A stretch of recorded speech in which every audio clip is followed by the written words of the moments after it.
নমস্কার। শুনছেন radio junction নিবেদিত ইউটিউব চ্যানেলে প্রকাশিত আবিষ্কারের অন্তরালে। আজ আরও একটি নতুন কাহিনী নিয়ে আমি হাজির হয়েছি।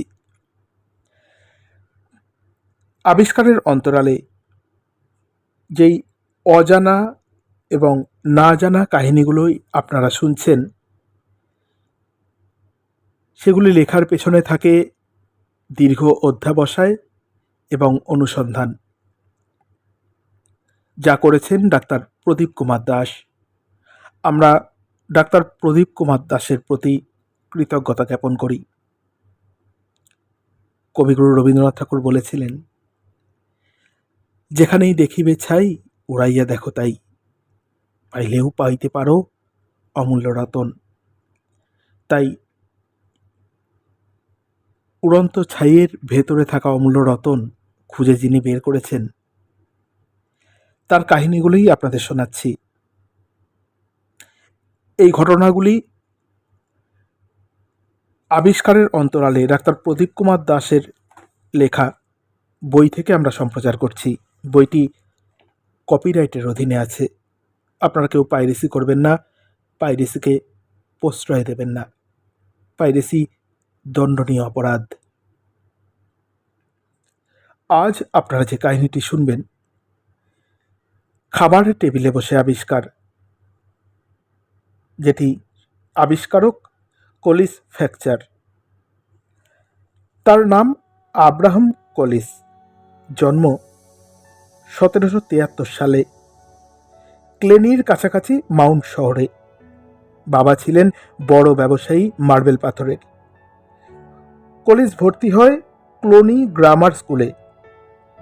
একদিন স্কুলে যাওয়ার পথে নদীর বানে ভেসে আসা একটি বই তার হাতে আসে।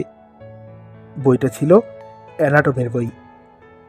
স্থানীয় ডাক্তার বুটলার এর বাড়ি বানের জলে ভেসে যাওয়া বইটি ভেসে এসেছিল। বইটি কুড়িয়ে এনে বইয়ের মালিক ডাক্তার বুটলারকে ফেরত দেওয়ার সময় ডাক্তার বুটলার তাকে বইটি উপহার দেন, এই ভেবে যে ওই বইটি পড়ে কলিস হয়তো ডাক্তারিকে তার ভবিষ্যৎ পেশা হিসেবে বেছে নেবে। হ্যাঁ, তার ধারণা সত্যি হয়েছিল। কলিস 1790 সালে ডুবলিন বিশ্ববিদ্যালয়ে ডাক্তারি কোর্সে ভর্তি হন। 1775 সালে কলিস ডাক্তারি স্নাতক হন। এরপরে আরও পড়াশোনার জন্যে এডিনবার্গে চলে যান। এডিনবার্গে প্রচণ্ড পরিশ্রম করতে থাকেন। দিন রাত বইয়ের মধ্যে ডুবে থাকেন। একদিন তার বাড়িওয়ালা তার শরীরের অবস্থা দেখে চুপ করে থাকতে না পেরে বলেই ফেলেন, খোকা, এত পরিশ্রম করলে তুমি মারা যাবে, তোমার কিছুদিন বিশ্রাম নেওয়া দরকার। বাড়িওয়ালার কথা মতো কিছুদিন পরিশ্রমের মাত্রাটা কমিয়ে দেন। 1797 সাল এডিনবার্গ থেকে তিনি এমডি পরীক্ষায় পাশ করেন। এরপরে তিনি লন্ডনে চলে আসেন। লন্ডন হাসপাতালে স্যার অ্যাসেলে কুপারের সহযোগী হিসেবে কাজ করতে থাকেন। ছোটবেলায় অ্যানাটমি বই পড়া তার বৃথা যায়নি। এখনকার হাসপাতালে তিনি মনোযোগ দিয়ে ছাত্রদের অ্যানাটমি হলে ডিসেকশন শেখাতেন। কিছুদিনের মধ্যেই তিনি হার্নিয়ার ওপর একটি গবেষণা লিখে ফেলেন। 1797 সাল তিনি পুনরায় ডুবলিন হাসপাতালে ফিরে আসেন। প্রথমের দিকে ফিজিশিয়ান হিসেবে কাজ করলেও পরের দিকে তিনি শল্য চিকিৎসক হিসেবে কাজ করেন। প্রায় 42 বছর ধরে একটানা শল্য চিকিৎসক হিসাবে এই হাসপাতালে কাজ করেন। 1802 সালে রয়্যাল কলেজ অব সার্জন এর সভাপতি মনোনীত হন। বয়স তখন তার মাত্র 28 বছর। 1804 সালে নিনি Ireland royal college of surgeon এর অ্যানাটমি, ফিজিওলজি ও সার্জারির অধ্যাপক হিসেবে তিনি নিযুক্ত হন।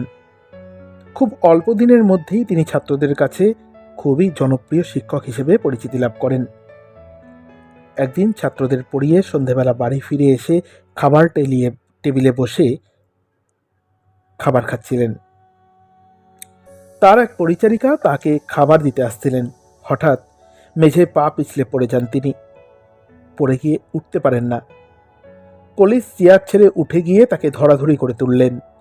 দেখতে পেলেন তার বাম দিকের হাতটায় মণিবন্ধের কাছে খুব ফুলে উঠেছে এবং নাড়তে পারছেন না। প্রচণ্ড যন্ত্রণা হচ্ছে। ভিজে ন্যাকড়া চেপে ধরলেন।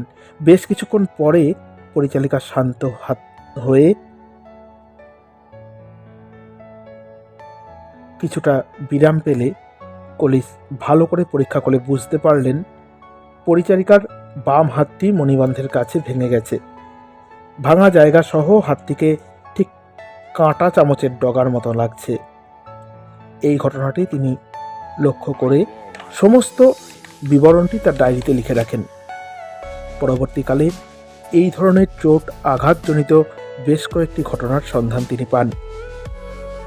এটিকে তিনি ডিনার কর্ক ডিফর্মিটি নাম দেন। 1814 সালে এডিনবার্গ মেডিকেল ও সার্জিক্যাল জার্নালে তিনি এই ধরনের ফ্র্যাকচারের কারণ ও লক্ষণ সহ বিস্তৃতভাবে প্রকাশ করেন। যে ঘটনা তার পরিচারিকার ক্ষেত্রে ঘটেছিল, পরবর্তীকালে একই ধরনের ঘটনা সমস্ত চিকিৎসক সমাজের কাছে পরিচিতি লাভ করেছিল কলিস ফ্র্যাকচার নাম দিয়ে। মানুষ হিসেবে কলিসের তুলনা ছিল না। শান্ত, ধীর, স্থির, নম্র প্রকৃতির।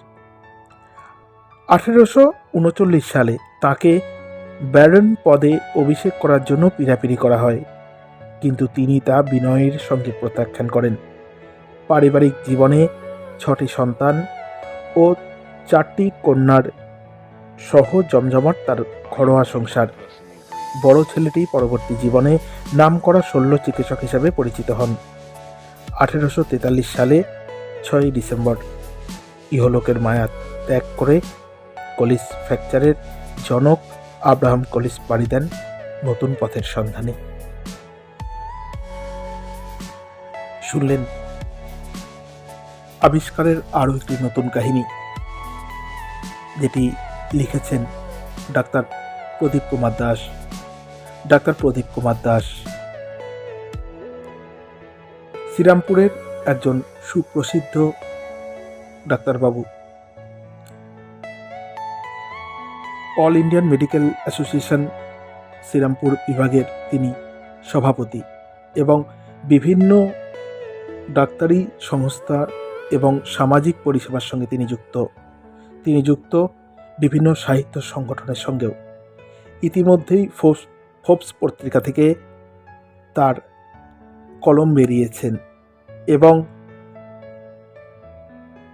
তার লেখা স্বল্প দৈর্ঘ্যের ছবি একাধিকবার সমাদৃত হয়েছে দেশ থেকে বিদেশেও।